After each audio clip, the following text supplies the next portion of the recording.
Cherry Marketing Institute invited me to come visit Traverse City in Glen Arbor, Michigan to see cherries travel from farm to fork. I took a wicked tour with a bunch of other food bloggers to Gregory Farm to actually experience a cherry harvest firsthand. If you're from Michigan, you probably already know all of this, but for everyone else, this is how it works. Once the cherries are ready for harvest, that's when they bring out the cherry shaker. The machine consists of two major parts, the shaker and the catcher.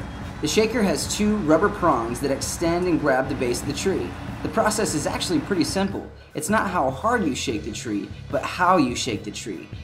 I'll show you exactly what it looks like, but they use a star-shaped pattern. I was lucky enough to meet this guy. His name is Jesus, and he's the man.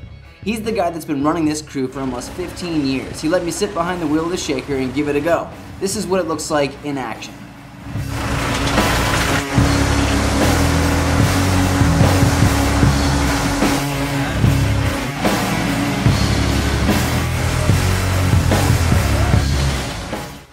This is the star pattern I mentioned. It's the best way to shake the cherries without causing too much damage to the tree. Once the cherries are shaken, they fall and collect along a conveyor belt. The cherries are so delicate that they'll actually burst from the weight of the other cherries. So to avoid this, they transport the cherries fully submerged in water. Once the bin is full, which is about 1,100 pounds of cherries, they take a trip to the cooling station.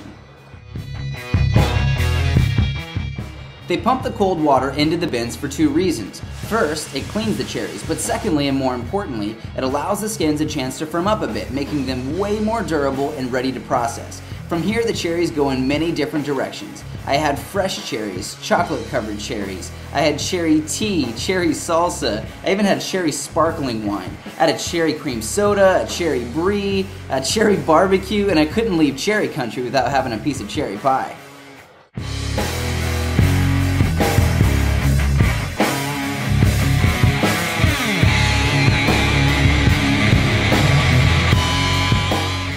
Needless to say, Michigan loves their cherries. They're crazy about them. I had such an awesome time. Now you guys have a little bit of insight into how cherries get harvested. I'm Chef Nathan Lippy, and this is Food, Drinks, and Rock and Roll.